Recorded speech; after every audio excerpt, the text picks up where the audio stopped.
My sight was blurred and quite discreet.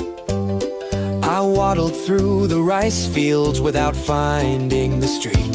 I did not think I walked that far, and hence was not amused when Japanese encephalitis left me more confused. I found a temple full of monkeys, and if that's not more than crazy,